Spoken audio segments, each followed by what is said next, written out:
Welcome to another episode of the Uncle Greg Show and Podcast. Tonight, I'm joined again for another session of Talking with the Brothers by Kent, Ross, and Roger. And welcome, gentlemen. Glad to be here, brother. Yeah. Good to be here. See y'all. Yeah, there's a lot that's going on since the last time we got together. For the most part, none of us been positive.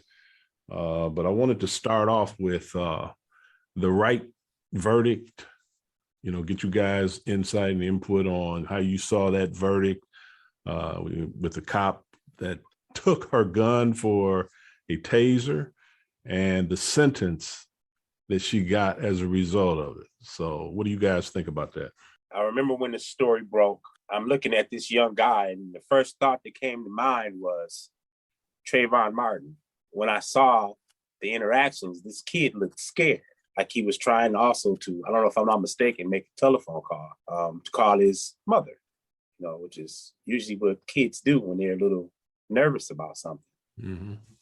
And not knowing all the details at first, the way they are right now, I did later on find out more of the details, how it happened, where she shot him at, some of the dialogue that took place. It sounded like it was a ruckus situation that seemed to me like it might have been escalated by the police themselves because they didn't look at this 20-year-old as a kid, who may have been a little bit nervous. During the court deliberations, I'm fast forwarding here just a little bit, I'm sure someone will speak of the details. I watched that court deliberation. I watched the testimony of the victim's family. It was extremely moving. Some of the things that were said were touching. When the officer Potter came up, I had a hard time hearing what she was saying because she started crying during the whole display in court. I don't mean to be condescending, but that's what I kind of took it as at first. But let me listen to what she's saying. She sounded, I guess, sincere. I could see how some would deem that she was sincere, and I could see that too. And I'm assuming that the judge saw that. And maybe that was part of the reason why she made the decision that she made, instead of giving this woman who had been a 30-year officer, who had all the experience in the world, to make a mistake like that. You can't once you take a life, you can't bring it back, especially if you make a mistake doing something like that. You wonder why Black Lives Matter. What got me, and it didn't take me long to get off of that fence when I watched Mrs. Potter's moving testimony, was that when it first happened, when she realized that she pulled her firearm out and shot this kid in the chest, her first thought was, oh my God, I just killed him. I'm going to jail. Call Chuck, who was the union rep. Mm-hmm. She gave no thought to taking this kid's life. That was her first thought. You can't hide that. So as much as she emoted during her courtroom appearance, I could not get that out of my mind. And I'm thinking at this point, yeah, she's going to get, what I guess is not a mandatory minimum. The judge had discretion in this, and she gives her 2 years. With time served. Yeah, time served. And I couldn't understand how that happened listening to the victim's family and their passionate plea. And they were careful. They didn't even sound extremely vindictive. They wanted justice that was deemed appropriate, and I'm not even sure if it should have been more than that, for the crime that was committed. You can't be that negligent that you make a mistake like that and someone leaves this earth never to return. She's home with her family right now. They'll never see Mr. Wright again. They'll never see him again, other than pictures. They'll have memories of him and stuff for as long as that lasts. But it was heartbreaking to see that happen and to watch the delivery of the judge as she handed down that sentence. Mm-hmm. I just couldn't understand that. And the outrage followed after that. And I listened to the judge's explanation for why. She was convinced that this woman made the mistake, and it wasn't. She compared it to others who have been more malicious and malevolent about things like that. Officers who shoot other people and stuff. I get that. Right. I get all of that. But if you take this in totality, this is a judge. She knows what's going on in the world. She understands, even being Asian, she should understand those things. And I'm not saying go after somebody with impunity, But the guidelines said she was supposed to get 7.5 years, if I believe that's correct. Right. That should have been honored. And it just showed a total disregard to their family who lost their son, who should not have been in that situation. And you wonder why Black Lives Matter. Exactly. You know, I kind of think about Botham John, the cop that killed him. Now, remind me, what did she get? 10 years? I thought it was like 15. Well, to me, still, that's not enough. You know, Greg, you were a police officer. You're supposed to be trained. You're supposed to be proficient at your job. You just can't take a life. And to make a serious, egregious mistake like that, I mean, I know the difference between a taser and a gun. To take his life and only get 2 years, right? And you know, and go, and like I said, go back to Botham John. You know, that officer gets 15 years. That's not enough. He took a life. Yeah. Let me correct that. She got 10 years, Kent. Okay, that's what I thought. I thought it was 10 years. It was 10 years. You're right. So yeah, good behavior should be out maybe 6 or 7. And again, this is another story of a Black man who didn't have a weapon, who got shot.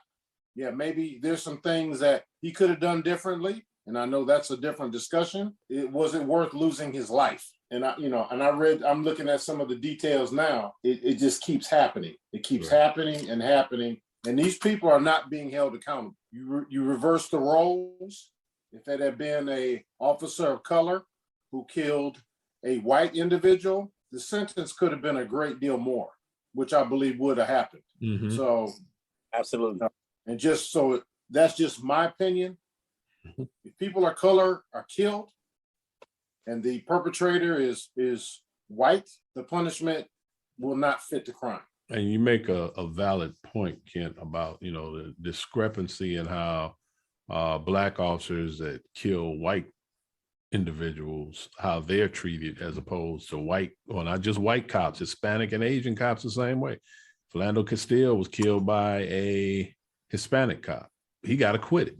It's the fact that when you look at the law, the criminal justice system in these instances, it is definitely a double standard. People say, well, it's just an aberration, or, that's an outlier. No, it's not. No, it's not. And to be perfectly honest, I was not surprised by what the judge gave her. When I first saw the judge, I knew the judge was going to lean in her favor as much as he possibly could, because she looked like one of those judges that was going to do that. As you said, Ross, the judge, I don't care if she can say she did, but she really didn't take the feeling of the families into consideration, with their victim impact statements, because if she had, she would have given her a much harsher sentence. She would look up there and say, well, yeah, I understand, and you guys are painful, but she's still only getting 2 years with time served. Prudence rules and stuff for a case like that, that she didn't even get the minimum. I guess it wasn't a mandatory one, because the judge had discretion in this, but I don't understand why they didn't give her the recommended minimum, part of the recommended minimum. I don't know. Maybe you can speak to that. Well, the thing is, you got to remember, in the courtroom, judges are all powerful. They could have, you can appeal the verdict, but not the sentencing.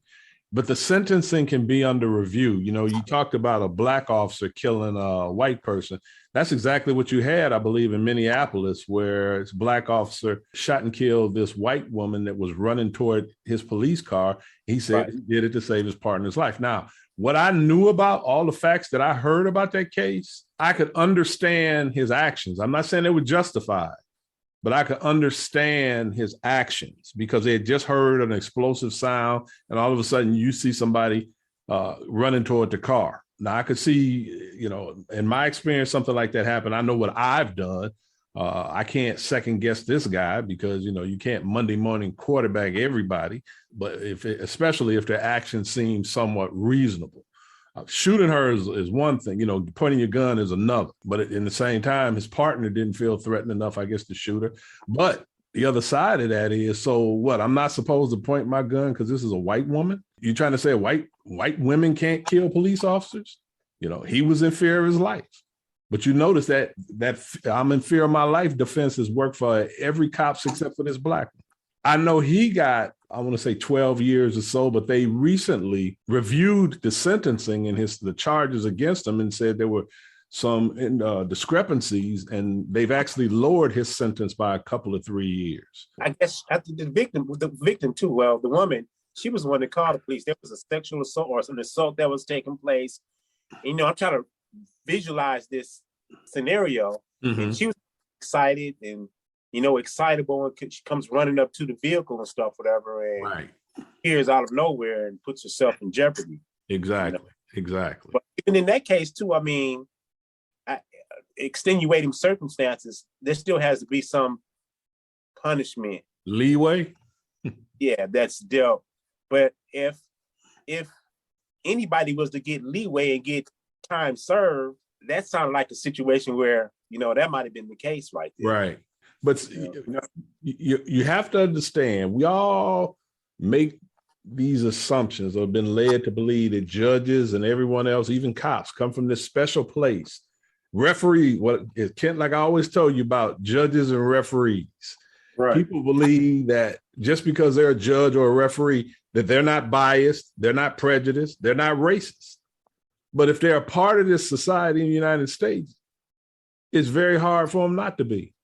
Right. You come up in a system that's been designed all around white supremacy and racism, and they're a part of that system. Absolutely. In a lot of instances, the sentencing that these judges put forth have reflected that. Oh, yeah. You think about, we talked about Amber Geiger in Dallas, killing Botham Jean, okay? That judge actually hugged Amber Geiger at the end of the trial, felt sorry for her, had compassion for her. I thought it was inappropriate, but, that's what Bible too. Gave her a Bible. Exactly. But what else she gave her? She also gave her 10 years in prison. I got compassion for, and Ross, you said that the officer with the taser said, she seemed sincere in her testimony. Well, yeah, she's sincere, but that didn't make her any less wrong. Let me interject something here, because I'm reading some more details on the case. And it talked about the judge charged or sentenced Ms. Potter to the most serious count, first-degree manslaughter, right? Which it looks like the max was 15 years. Right. But the judge felt it was far different from most manslaughter cases when it comes to high-profile cop killings. And I'm quoting I think this is the New York Times. She basically said, now I'm quoting here, "This is not a cop found guilty of murder for using his knee to pin down a person for 9.5 minutes as he gasped for air." Impunity. The judge said, referring to Derek Chauvin, his case. "This is a cop who made a tragic mistake. She drew her firearm thinking it was a taser and ended up killing a young man." Again, they always justify mistakes when it comes to our life. Exactly. And that's why I said, when we started to speak about this at first, the portion of it when she first realized that she shot this young kid, her first thought was for herself. Exactly. Now, you got enough time by the time she gets into the courtroom to go through the theatrics. And maybe she was sincere about some of it. I'll tell you one thing she was sincere about. She was sincere about what was going to happen to her. Your first thought is to think about yourself in a situation like that. That's extremely telling. That's telling. And the same thing with Amber Geiger down here. I mean, when she shot Botham Jean, she's calling her supervisor. She's pacing back and forth. She was worried about herself. But one quote I want to mention here, because it basically says it all. And this is from Ben Crump. He basically said, there are people serving longer prison sentences for selling marijuana. And I think the judge was wrong, obviously. You're going to see Derek Chauvin's conviction and actions as a standard in judging a lot of police misconduct. They said, well, as long as it wasn't as bad as Derek Chauvin, these cops shouldn't go to jail. Right, with that type of impunity and stuff. Yeah, exactly. That's another thing too that needs to be delved in a little bit too. Perception and your learned biases, especially among white police officers. Right. Many of them are already afraid, and then they've learned how to be afraid of us, the big black man and stuff, whatever. Exactly. So with those two fears already intertwined in your mind, I mean, and D.L. Hughley says this often, the biggest threat to black people is the imagination of somebody white. And right there, you come into a scene where you automatically think, okay, This is a Black person. That happens in some cases. Now I'm going to go back a little bit with the kid that was killed in Ohio, the young 12-year-old kid that was killed in Ohio. Tamir Rice. Tamir Rice. If Okay. you ever look at that video and they show it in slow motion, you watch the time lapse. It's 2 seconds, 2.5 seconds. They had to pull off the street with this gun already pulled. And you can see that this is a 12-year-old kid. You know, a kid. He's a kid. He looks like a kid. And they fire on him right away. That's extreme impunity right there. That makes me question, there was no reason for you to have any fear of him at all and stuff, whatever. And I think I mentioned this last week. You know, maybe sometimes that's a rite of passage for some people too and stuff. Right. Kill me. Right. You know, well, that's another conversation, but. Yeah. But when you talk about Tamir Rice, it's another example of what I call you didn't take the Black person's humanity into consideration. Absolutely. You consider this person. You didn't see him as a child. The dispatcher had information from the person calling that it was possibly a child. He said it was a young child, 1. And 2, the gun was possibly a toy gun. But think about this. I don't know a police department, a law enforcement agency in the country, let alone the world, that trains their officers to pull directly in front of someone you suspect has a gun. Bingo. And don't tell me you slid up, you know, because like I said, you look at some of these, I read something this week where they talked about these there are cops out there that they see it as a badge of honor to kill somebody Black. Oh, yes. They were talking about Laquan McDonald. Yeah. You know, you had that level of anxiousness to get to this kid and shoot him that quickly. Never mind, you know, you didn't even think about how unsafe it was for you to drive up in that police car directly in front of somebody you suspected had a gun. And no, people don't do that. They're not going to put themselves at risk like that. No, they're not. No, not smart cop isn't. No. Right. Smart one isn't. They're stepping in front of no gun. So exactly. That was always, and I've argued with colleagues before about that. And I'm like, go look at the video. Take a look. Take at the elapsed time that takes place. Exactly. That was intended. There's a deeply rooted, unresolved fear that has been instilled in them so many years ago, even before they even considered being a police officer. There's it's such a resonated evil that had been instilled within them. And officers know where they have the taser, where they have their gun, where they have their cuffs. You just can't make a mistake like that, especially with all the years of training. The media gives you only enough of what the overall objective that is. They want to try and instill as much fear as they can into African Americans, which they cannot, because no matter what adversity or things that we go through, they don't understand. If you think back 400 years ago, we don't give up a fight. We don't give up. We keep pressing, and there's nothing that you could deter or say to make us go away. We're going to continue to, take charge and fight for what's right. So, and you brought up about the media, how they handle. I'm going to cover that a little later on, because something happened this week, and Roger, it made me think about our last call when you talked about how the media leaves things out or they don't give us the whole story. But I'll get to that later. The last thing I want to say about this, one thing that did surprise me, this Wright verdict, his sister's impact statement. When she read her statement, and I'm paraphrasing what she said, but she said that right after the George Floyd incident took place, she, her brother, and their mother sat down to discuss it.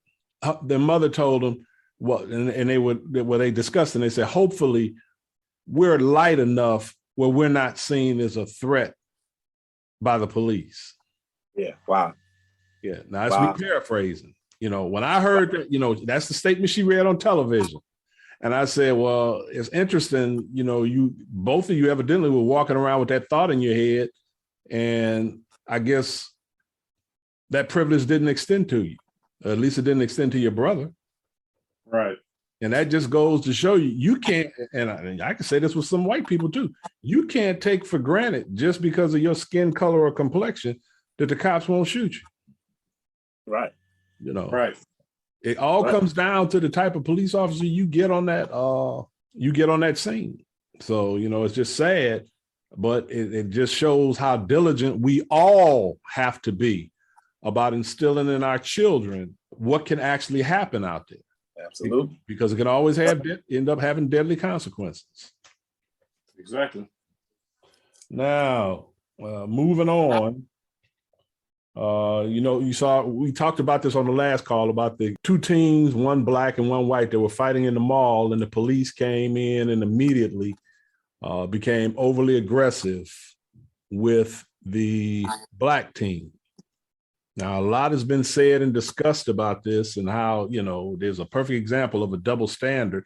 And it can show you how police officers can be so blinded by their own biases that they miss possible risk to their safety. Because while they were subduing the black team, the white team sitting on the couch, how do you know he didn't have a gun? Exactly. Nobody tried to, search him and, say, well, wait a minute. They automatically assume the black guy is the threat. The black team is a threat, and they're going to pay for it. And there's a lesson in that for all police officers. But as I said before, it's a lesson in it for us as well. What do you guys think? Well, I agree, Greg, but I'm going to take it a step further. What are these police departments going to do to train their officers? I mean, that video in itself is a perfect example of what a training video should look like. This is an incident that happened. What would you do in this particular situation? What are the flaws or the problems that you see? Now, I haven't been a police officer, but like you said, Greg, the first thing I thought when I saw the lady cop is looking at the other cop subduing the black team, and the white kid is just sitting there. She took her eye off of him. What if he did have a weapon? He would have blew her head off or stuck a knife in her. They're too busy focused on their perceived threat of the black team and not worried about the white team. And it was the white team that kind of initiated the whole thing. Right. So he definitely was the aggressor. Yeah, he was the aggressor. So again, what are these police departments going to do? It's bad enough that we only see it on certain media outlets. This is a widespread problem. This is a problem that needs to be addressed every time it comes up. And again, if it were not for the video, who knows what they would have said about the black team. Exactly. So thank goodness that more and more people are, videotaping these incidents and keeping their phones ready, because it's not going to stop. Right. And, and I heard something earlier that back in certain situations, Trayvon Martin, there was no video. They had to take the word of this racist thug and George Zimmerman, who took that kid's life. Mm-hmm. He felt threatened, but now we have video. Now we have conclusive evidence to back up everything that we've been saying for decades. So what are these departments and people in authority going to do about it? To me, they're not going to do anything about it. Well, in my experience, when you have these type of incidents, departments do try to address them, some better than others, but it doesn't matter what type of training you put in place. It all comes down to how it is received by each individual officer. Whether or not I'm going to truly take a look at myself and how I perform my job and be honest with myself as to whether or not I'm treating someone fairly or treating all people fairly. That is where the problem comes in. Because, cops are just like, with biases are just like people in society. They don't believe they're that bad. And if they ever get caught in a situation like that, they try to justify their actions. These cops have been building defenses. The big thing was I was in fear of my life. You know how many cops use that to justify shooting unarmed people? It was like the standard throwdown defense. And so, you look at a situation like this. Oh, and as a side note, before I continue, the white guy that the black team was fighting with came to his defense. Yes. Did you notice that? Why aren't you arresting me? Yeah, exactly. He even recognized the bias that was involved. Right. Well, kids pick that up a lot sooner than their parents because, parents have been passing that on from generation. Right. They're not quite as tainted yet. No. And some of them are cynical, and they're set in their ways. They're not, this is the way it is. I'm not going to change. Sure, you see that every day. But as I said, it's unfortunate that it happens. But what's even more unfortunate is the frequency in which it happens to us. Because you have to look at it like this. You ask those cops, and I guarantee you, they'll tell you, no, we weren't biased at all. Well, if you weren't biased, you're incompetent. Absolutely. Because you put your safety at risk. Which is it? Are you incompetent or are you biased? And tell you the truth, your bias has led to you being incompetent. Right. Your bias leads to you being incompetent. Absolutely. I was gonna say in general, like when people want to say when they're young, you have to analyze and look at what type of trauma that they face growing up. Some of them use that badge as a way of vengeance based on what they were afraid to handle in their household growing up.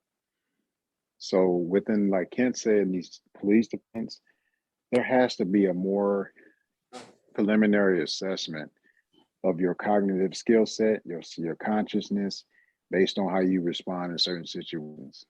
If it was possible, have them all do a lie detector test prior to giving them that badge.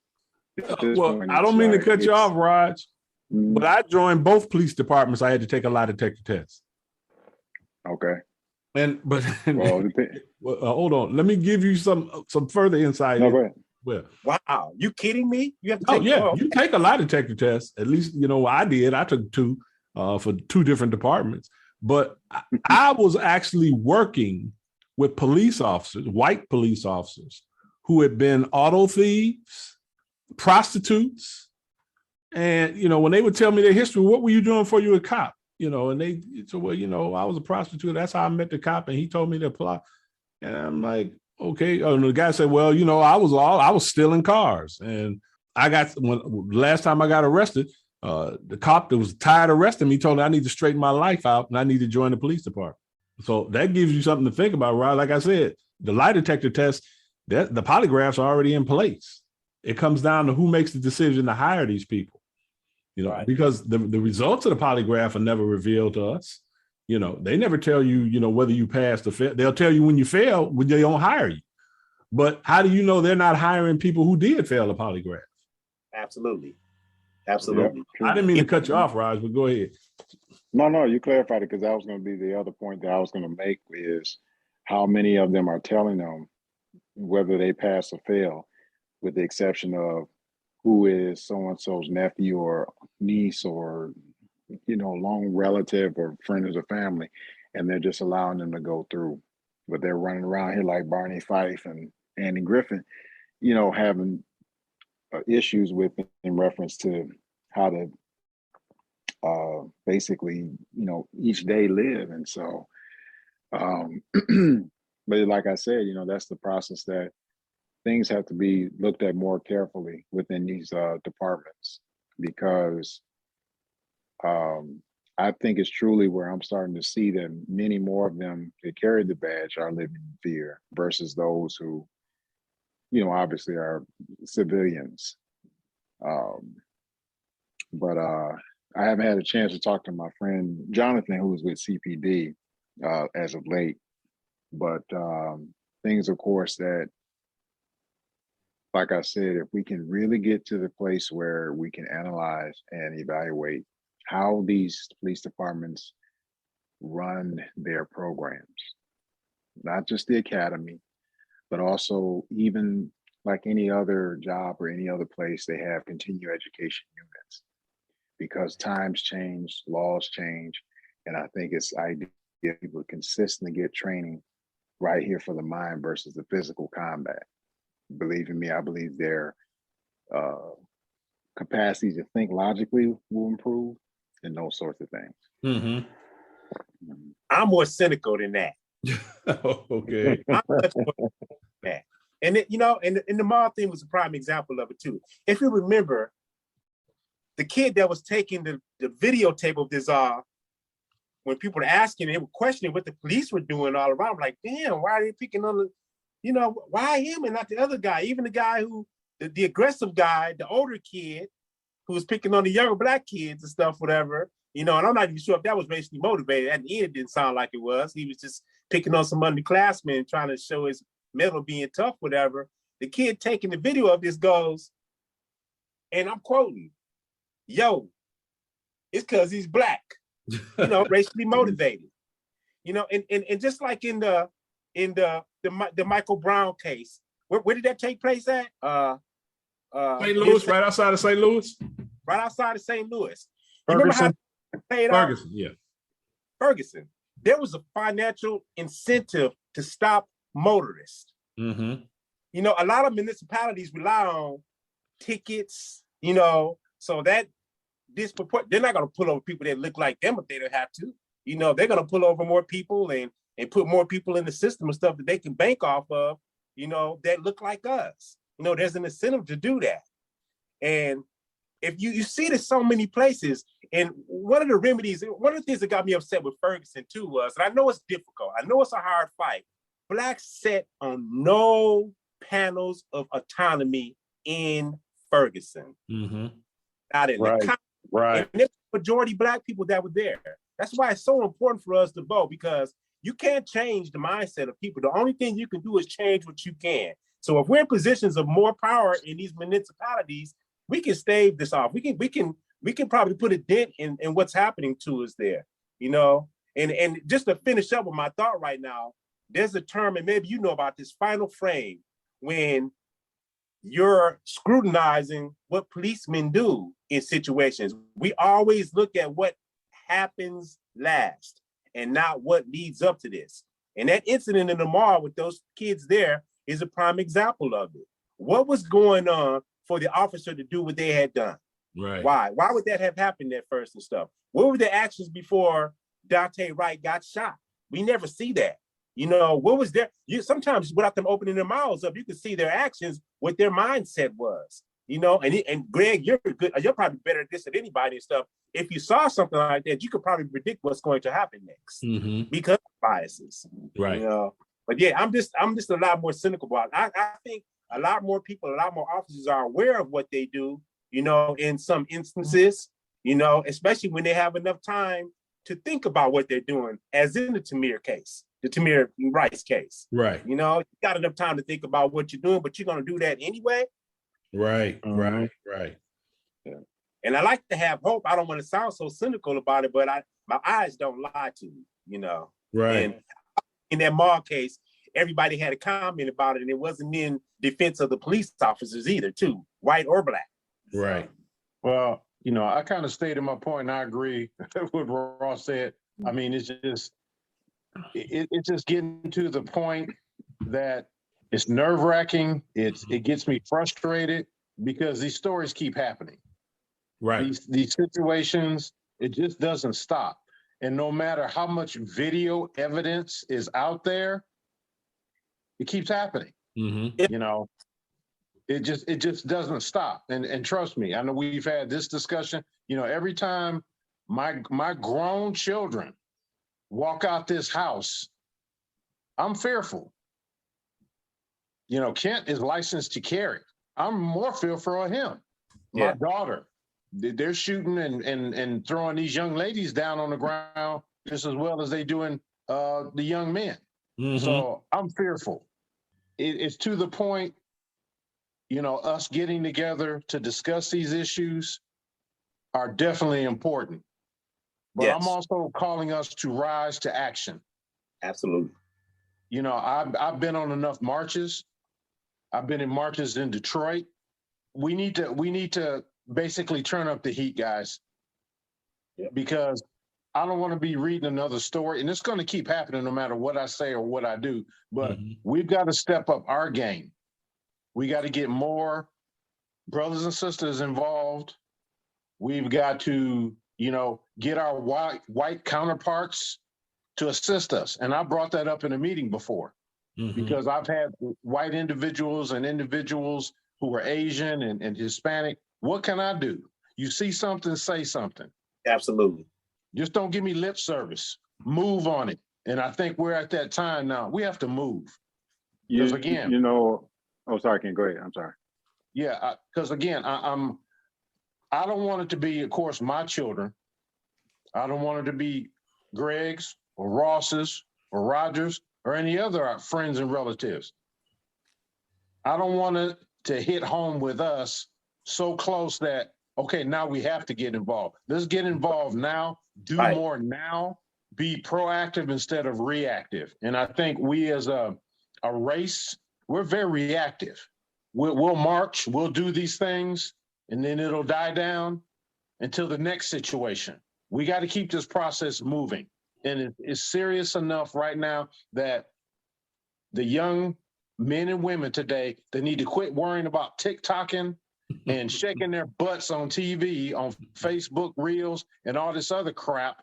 They need to be starting to mobilize, speak out, and get their voices heard. There's a young lady, I forgot her name, goes to Howard. She got recognized for her activism. We need more of that, and we need to publicize more of that. Because again, there's too much crap on social media. Oh, yeah. Mm-hmm. If you're going to use social media, use it for the betterment of our race. Right. And more importantly, the betterment of humanity. Absolutely. Yeah, because this will save everybody. We need to organize groups that will pick a candidate when we have some problem municipalities or some problem states. Much of what I hope the next governor of Georgia has done. I hope that she's the next governor of Georgia. Right now, Stacey Abrams. Stacey Abrams. We need more people, and she's humble enough to say it's not genius and stuff, whatever. If we can get that and start in the municipalities where we get more autonomy, because like I said before, we're not going to change the mind of some of these people, and some of them sit in positions of power where they're letting you know right now it's getting blatant. Mm-hmm. We're seeing acts of subjugation now. Because we thought, well, with the cameras now, police have to wear cameras now, stuff that will alleviate all this hurting and stuff, because now they'll be on tape. You can see it. No, it's gotten worse. So that's remedies. We have got to get more political autonomy. Right. I spent the last 2 weeks, and I've been praying on it. And a couple things. One is this country lacks. It's 2 words. I call it spiritual integrity. The integrity of what people value about themselves has hit an all-time low. Oh, yeah. Social media has now been more about comparison and competition. Mm-hmm. It has gotten away from the validity of the value of just sharing your experiences. That's why I found myself more on LinkedIn versus Facebook and Instagram, because the quality and value of what I've happened to see, even the president of Ukraine, just seeing one of the articles that was posted today, he said, when he got elected, he said, don't put a picture of me up. He told the lawmakers, don't put a picture of me up in your offices, wherever else. He said, put a picture of your children up there. And the reason why he said that is because when you got to make a decision, look at those photos. And that will make you decide whether or not what you are going to do is going to be the right thing or the wrong thing. And then Dr. Miles Monroe, I was listening to one of his past sermons. He said, consequences are much more greater than decisions. You can make a decision, but the level of that consequence, whether good or bad, will decide what's going to carry on over. And for me personally, like you said, Ross, I agree with you guys. When these social forums and these things come together, when something happens, Al Sharpton shows up, Jesse Jackson shows up, we're going to march and do all these things. The unfortunate thing is that we can discuss and do all these things, but to those who are sitting back and saying, oh, they're not going to really do anything, it's because of the fact that what they are doing they're being shown. But there's nothing done with boots in the ground and being concrete. The things that you won't see is oftentimes like these gentlemen, I think it was in New York, these fathers took it upon themselves to be a part of volunteer their time at a high school. I think it was Right. one of the most violent high schools, and I saw the Mhm. fight. It broke out all over. Yep. And these fathers decided to come into the schools, basically speak life into these kids. I would say a lot of our white schools need to do it too. These kids are going through some stuff where no matter how many amenities or wealth that a family has, they still find themselves miserable. I'm gonna send you guys a little bit later a video I watched earlier of boxing champion Tyson Fury. He came to Christ not too long ago, and he shared his testimony about what it was like and all the riches and the wealth that he acquired that didn't make it or satisfy him enough. So he resorted to doing certain things and hurting his family, all those other things. And so with that, Dr. Miles Monroe was what I heard, and what Tyson Fury talked about was there are all of these vices out there, and everybody wants to compare and compete. Who's out posting each other on social media, who's out doing one another in accomplishments. And with that, we've lost our validity, we lost our credibility to be transparent and walk with integrity, because we hide behind these outer casings, because we don't want to really deal with the little boy or little girl on the inside. So whatever that got passed over, and even with people going into the police academy, maybe Greg, you could account for this, that a lot of them got passed through and can't even hold a gun steady. Their hand is shaking, or they don't have the mindset to think logically about what's going on. So, What, to perform the job? To perform the job, but even function, period, as a human being. You got to be able to function in life as a human being and have value for life in general before you put that badge on. If people would sign off and kind of take what I will call a social media cleanse, just like people do these detox with diet, do the same thing with social media. Get off and do your own time to reading, meditating. You'd be surprised how quickly your mind heals, and then your decision making will be so much better. But I'm here in Chicago in June. I'm going to be my employer. I'm going to be a part of the African American Male Initiative Walks, and based on a lot of what we're talking about here, I'm going to be able to be a voice to speak to those things when this walk takes place. So June 25th.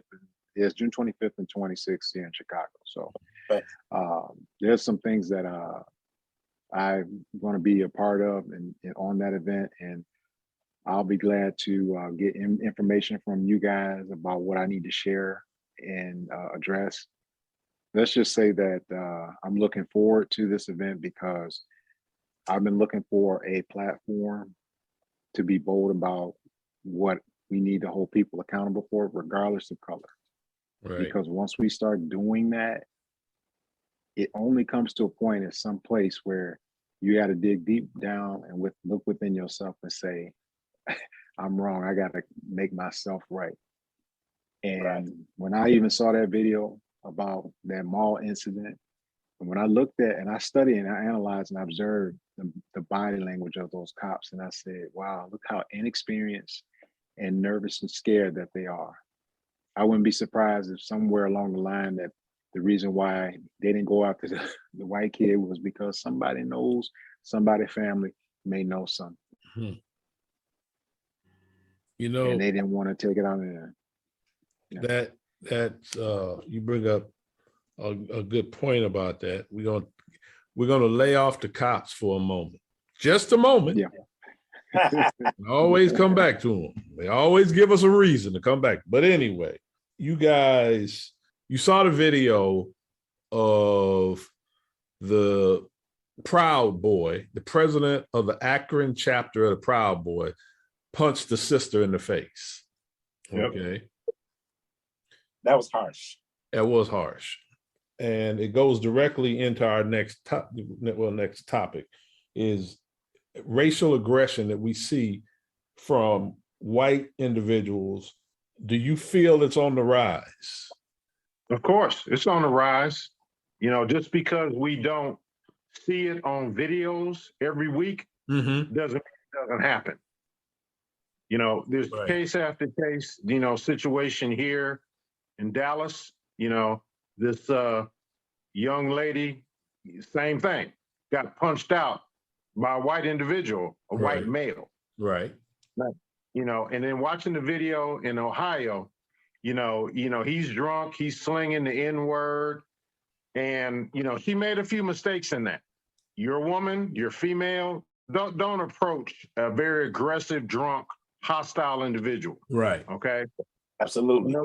I know she has the right to, hey, you know, calm down, you know, don't say that, but she reaped the repercussions of that. Right. So, and I don't know, you know, the crew that was with her, you know, friends or things of that sort, but I can attest that if it was any of the three of us right there, you know, We'd have been all over. that dude would have been on the ground. It would have been two hits. But Us see, hitting him and hitting the ground. you make a good point, Kent, because that's the difference between our generation and the younger generation. Where our mindset is, you know, one of us get jumped, we all getting involved. A lot of those kids, their mindset is, well, if one of us get jumped, break out your phone so we can start recording, you know, because the person that came to her aid was not part of her crew. It was, you know, it was just some guy that stepped in, you know, a white guy, you know, to stop the guy from doing what he did. You're right, the way she approached him, that wasn't a wise thing to do. But then again, as I said before, it comes back to generation. The difference is in the mindset. Rod, you brought up the point about some of these cops and some of these people have people that, you know, this is somebody's son, so we look out for him. I call it the brother-in-law system. What's interesting about the guy that punched the sister in that case is that his father is he is some prominent figure in a large Christian church there. His mother was the victim's 10th grade math teacher. Isn't that something? Yeah, and That's crazy. That was, yeah. The thing about it is, just like you said, the media, Raj, do you know how many stories I read in mainstream media that never said that this guy was the president of Akron chapter of the Proud Boys? They never brought that up. Yeah, why is that? Yeah, no surprise. No surprise. But, you know, it's not just the cops, you know, that gets involved with these keeping things under wraps. It's like you said, Raj, in a lot of instances, the media does the same thing. You know, and that was definitely the case in this situation. You know, my thing is, why isn't anyone talking about charging this guy with a hate crime? I think they're talking about it, Greg. I did hear something that, of course, they're looking for. I don't know if they arrested him yet. I haven't seen that. He turned himself in. He did turn himself in. Yeah, he did. Okay. Well, I know they were talking about a hate crime, charging him with a hate crime, as they should. Yeah. I mean, it's on tape. Right. You know, you throwing out, you know, the N-word and you violently struck this young lady. So they need to throw the book at him. So I'm anxious to see what's going to happen with this whole incident. Well, yeah, he should have been arraigned this morning at 8:00 in Akron. Okay. That was scheduled. So I haven't heard anything about it yet, but that reluctance, particularly on the part of the police, to enforce the law equally is what's so upsetting and so disturbing. And I think back to, Kent, you talked about the young lady in Dallas that was punched in the face by the white guy who had white supremacist ties as well. Ironically, interestingly enough, both of these guys had guns. Both of them had. The guy in Akron had the gun tucked in his waistband, and the guy in Dallas actually pointed the gun at the sister before he started beating. He punched her 7 times in the face. Yeah. Yep. You know, and the thing about that, under this black chief we had, she went after the sister as opposed to going after the guy that punched her in the face. Thankfully, she's not chief anymore. But, you know, it took us, you know, it took electing a black DA to get the proper charges filed against this guy. And it shouldn't have had to, that shouldn't have had to happen, because we had a black chief and we had a black DA at the time. And neither one of these women made the decision to go after the suspect in the way they should have and charge him with the appropriate crime. But as soon as we elected the new black DA, he took the steps and said, no, we're reopening this. And what got me was, because what happened after the sister was punched in the face, she broke out the back window of the suspect's truck, his pickup truck. And the chief of police at the time charged that woman with a felony over $5,000. And I'm trying to think, I've never seen a windshield replace. I said, what was this truck? A Rolls? It was a Rolls Royce pickup. I've never seen a $5,000 windshield.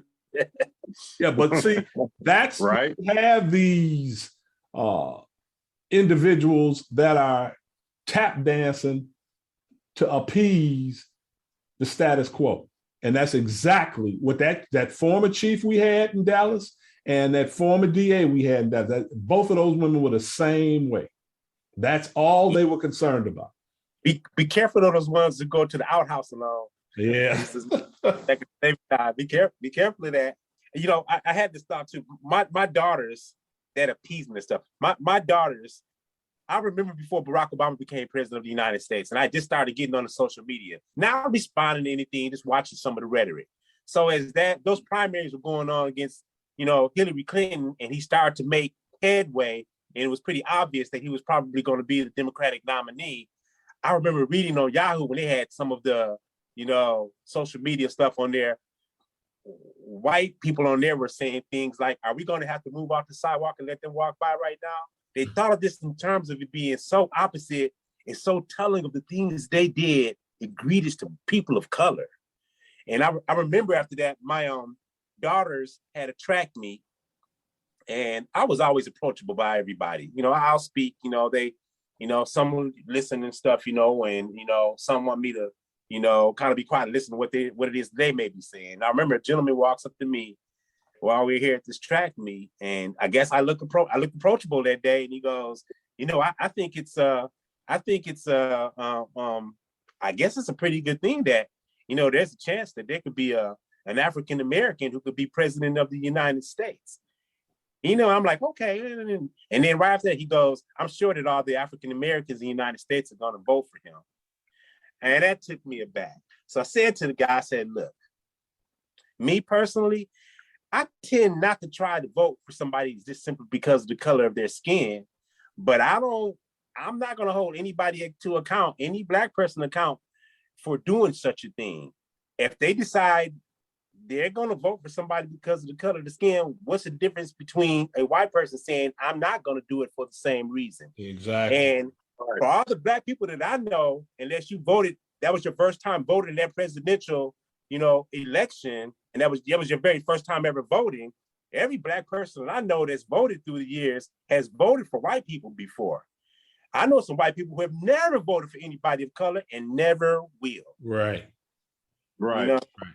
That's the thing. You see that, and like you said, you get the appeasers too of stuff, that want to just keep their jobs, so they try to fit in. She got fired anyway, didn't she? Exactly. What were you gonna say, Kent? Just a couple things. I'm gonna piggyback off what Ross was saying.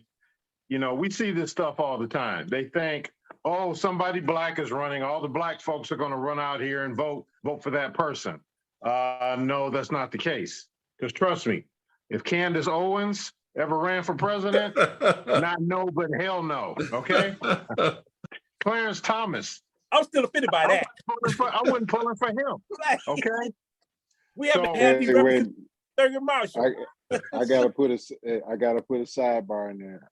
I forgot what comedian mentioned it. It wasn't, who was it that said it? And I nearly had tears in my eyes when he said it, but I was like, wow, that's kind of cold, but it's true. Somebody said Candace Owens was like Gabrielle Union if you bought her off Wish. That's what they said. I was like, oh, that was cold. I forgot what comedian said it. Yeah. You know what? Yeah.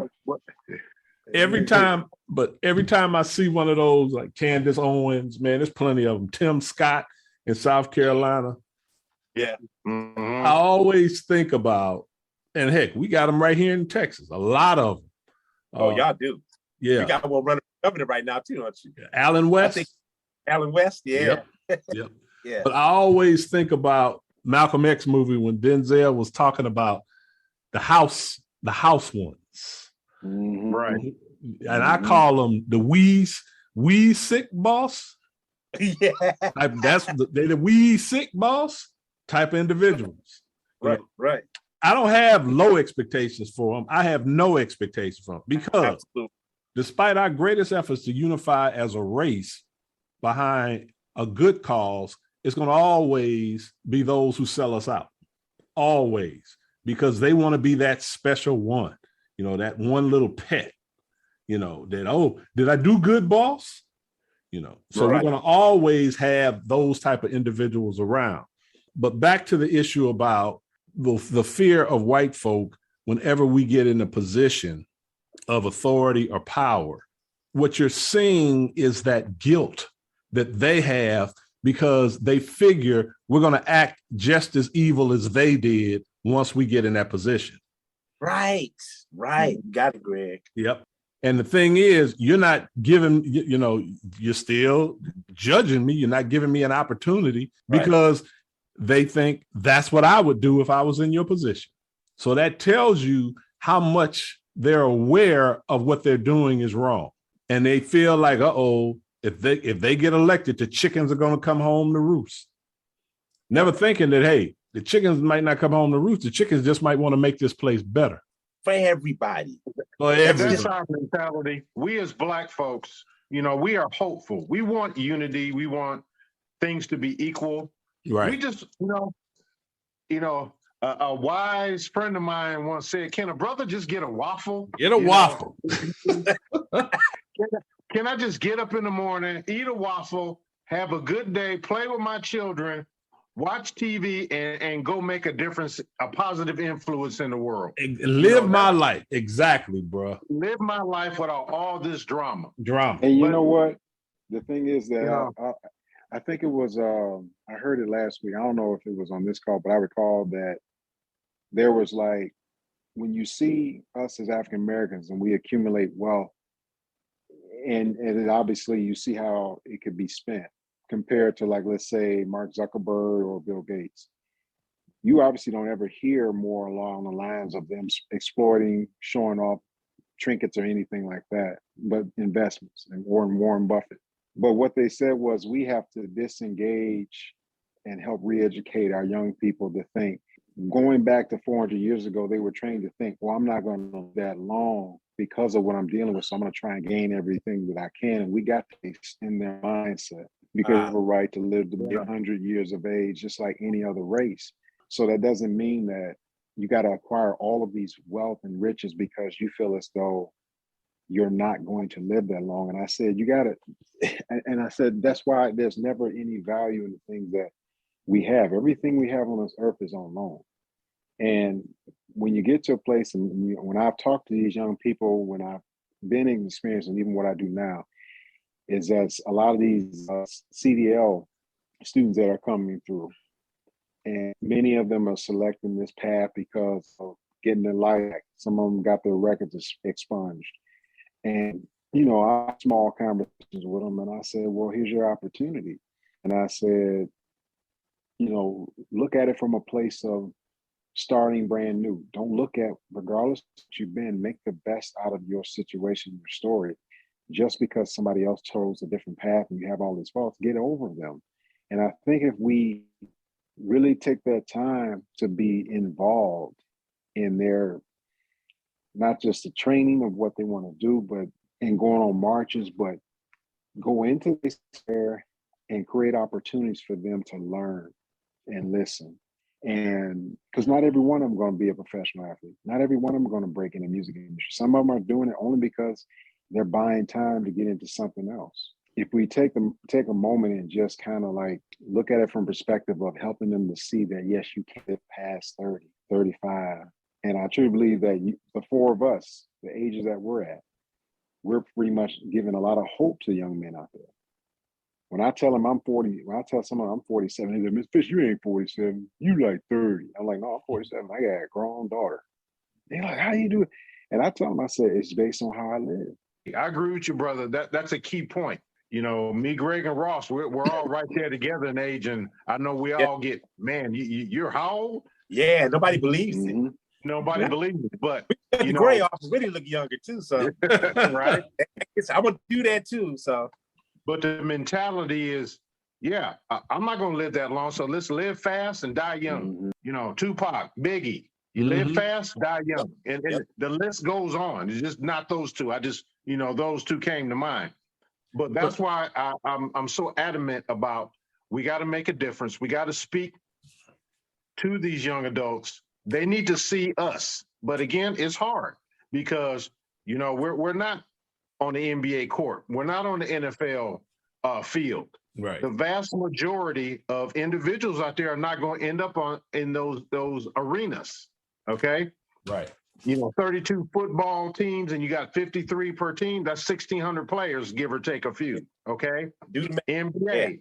So you got what, 10 on a team, and how many teams? So you do the math. And how many people live in this country? So we've got to show young men and young women role models like ourselves, everyday people who get up, go to work, and provide for their families. Right. You know, we need to be the ones, again, getting these podcasts out, getting these messages out. And again, we don't have to, you know, start big, start small, start where you are. But we got to keep this thing progressing, educate ourselves, talk amongst each other, help somebody else up. Even if you impact one person, it's going to make a difference. The time is now. We can't sit back and wait. And, you know, Greg, I applaud you. I'm glad you're, you know, from your safety things that you're doing and with these podcasts, we need more. We need more people involved. And again, we're just getting started, but we really got to get the message out. So we're going to be on social media. Let's use social media to our advantage. Because again, I'm sick and tired of seeing these women shaking it on these Facebook reels and you know, people showing I'm cooking. I could care less. There's bigger things going on in the world right now. Exactly. Okay. I want to say this about the younger generation is that one of the things I notice is that they have an entrepreneurial spirit that we didn't have.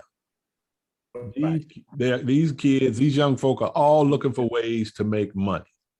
Okay. And that's a good thing, you know, if you're doing it the right way. But, you know, it's all about grinding and hustling and, you know, making that money any way you can. But the one thing, and they're into wealth building as well.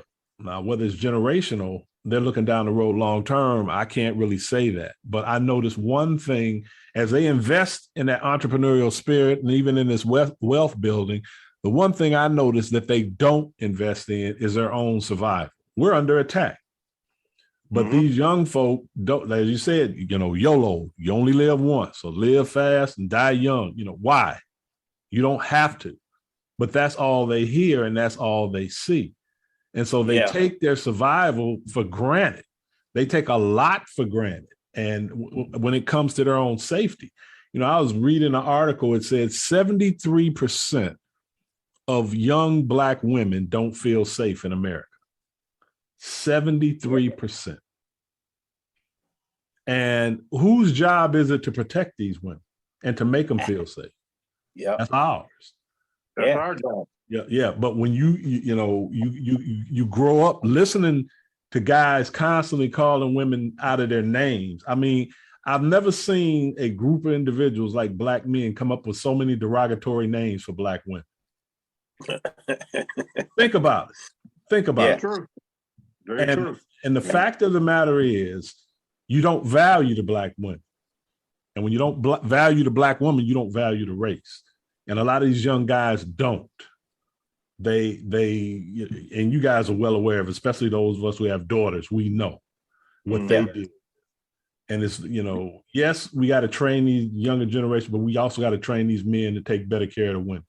And the thing is, I recall where many of them, no matter how old they are, they're looking for daddy. Yeah. They're looking for daddy. all of them are still, at the end of the day, they turn into little girls because they see us as providers, protectors, but outside of husbands or whatever, they see us as daddy. And Miles Monroe touched on that about, you know, his experience when, you know, he and his wife being married. He said she looked at him that way. She said she calls him from time to time. You know, she called him from time to time daddy, because it wasn't aspects of like acting like a little girl, but because of the vulnerability that is within women, they don't care. They can't carry that masculine ability to help them feel safe and secure. Mm-hmm. And until men get to that place, there's a video of actor Daunte Whitfield who played Robert on Cosby Show. He's married to Sally Richardson. And Sally Richardson, he was right? on he was on the segment a few years ago, and he explained the difference between an adult male and an adult male and an adult man. Mm-hmm. And he said a lot of the unresolved things that, even though he chronologically is maybe 37, 30 years old, but on the inside, he's still 12. He hasn't grown up fully yet. And with that, because of the fact that a lot of young ladies have to grow up so quickly, they miss out on the importance of being treated like a princess and having an available dad. And that's where a lot of these grown women are looking for that. And some men say all these derogatory things. And so again, Tony Evans said it. The reason why they're doing all this gyrating and jumping around is because they're crying out actually. And on the inside, they're saying, well, somebody please pay attention to me. Somebody acknowledge me. I'll go ahead and do this. I'll go and get this surgery. I'll go ahead and do all these other things because I need somebody to pay attention to me. And they're going about it all wrong. And then they feel hurt and damaged when those men say, oh, I don't want to deal enough with you. I'll go over here and date women of other nationalities and anything and everything because it's too much. They've carried so much weight to where it's like, for us, it's being available. And just take a moment to listen. And a buddy of mine, I'll send it to you guys tonight. A gentleman that I'm on a men's fellowship prayer call on Thursdays called the No Fluff Zone. He sent a video of a woman who basically shared how important what her husband was to her. And I'm telling you, what she said was incredible. Like, wow. He literally was speechless when she addressed and opened up her vulnerability. Mm-hmm. And being vulnerable like that allows them to say, I can spend more time if I can open up and share with you what's really hurting me. I wouldn't have to do these other things and turn to these other vices to get your attention. And if men could tap in, you know, more men tap into that and look at them as the valuable, the help me the way God designed it, we can see a world of difference. But at the same places, we have to start that process. Right. The four of us, among other men that are having small group sessions like this, it has to start with us. And I truly believe COVID, this pandemic, has allowed us to where more people now have had to have virtual meetings and getting together. Because had this thing never happened, people all gone here, gone there, you miss each other. I couldn't get to this meeting. But now God said, I got to bring order and into a place where people have no choice but to congregate together and get to know people all over again. And if people don't get it this time, it's like, you know, the next phase is like, okay, listen very carefully. God is speaking. If you think he's silent, he ain't silent. Mm-hmm. He's been speaking very loudly based on what you've seen. And he's trying to get people come together. God is also exposing the hearts of man based on what you've seen. So now it's time to say, okay, God says, open your eyes. I'm showing you. And here's why. This is how I need you to pray. This is how I need you to execute. Go out there and know that if I'm with you, if you trust that I'm with you, don't worry or have fear because vengeance is mine. And that's the mindset that I have when I go out this door every day. I think about my kids every day. And I say to myself, I trust they belong back to God first. And I said, they're destined to outlive me. And I'm gonna live to be 100. Like mom says, you know. But the thing is, my kids will bury me, but I'll live to be a senior. I'll live wise in my years. But my kids, my grandkids, future grandkids, they all will bury me because our job won't be finished until we've done everything that we were supposed to do here. because they say, what is the wealthiest place on earth? Cemetery. The cemetery. Yeah. So we got to take advantage of not making it the wealthiest place and make it the land which God gave us. And I said, we have all this opportunity. Think about all the ideas that COVID has allowed us to congregate on virtually, to come up with, writing down plans, writing out vision board plans. That's why I got one aspect of the reason why God happened, so we can have meetings like this, put together all the plans of action. And the best thing about it is that we're not doing it to be seen like some of the public figures of color that want to be seen. And you talked about adult male and a man. These guys aren't growing up to be men. And I'm talking about there's some in their 50s and 60s that never grew up to be men. One of the things I really get sick and tired of hearing is all these athletes and these rappers talking about swag. Swag and confidence are two different things. Confidence is sustainable and is long lasting. Swag is temporary because swag is driven by your desire or you feel the need you feel to impress other people. Confidence is that surety you have in knowing that you can get things done. And that's why confidence lasts longer than swag. The issue is there's so many of us that are focused on swag, what we have, what we wear. This is what's getting a lot of us killed because we're always trying to impress. And social media has, we were talking about that earlier, has contributed a lot to that mindset. And until we change that and show these guys what you really should put value in, what you really should be valuing, and starting with our women, we're going to always have an issue because, as you said, Raj, they go to women of other races, and that's because they find value in them that they don't find in our own women. And something's wrong with that. Now that's not always the case because you can love who you love, but is it always love? No, I got a good Polish woman. She understands everything that's going on. So, hey, Polish wife. She's Polish. Swag took the place of floss. Remember, used to be okay, floss. Yeah, Before. right. Stable about that. Right. So, it sounds fake. Right. It sounds like a facade.